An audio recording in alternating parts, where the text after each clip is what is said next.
একই জমিতে 4 থেকে 5 রকম কোয়ালিটির সবজি। বাংলাদেশের প্রিয় সুন্দর সবুজ ফুলকপি, যার দাম 50 থেকে 60 টাকা কেজি, সেই কপি এখন 20 টাকা কেজি।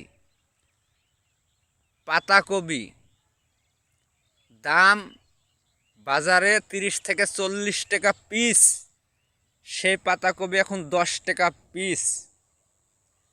একই জমিতে 4 থেকে 5 রকম কোয়ালিটির আবাদ আছে। আমি যদি একটাতে লস খাই, আরেকটাতে আমার লসটা পূরণ হবে। কিন্তু 2026 সালে এসে কোনো লস কোনো জায়গার থেকে পূরণ হয়েছে না। যেটা ঘাটতি পড়ছে, এই ঘাটতি আর মরছে না।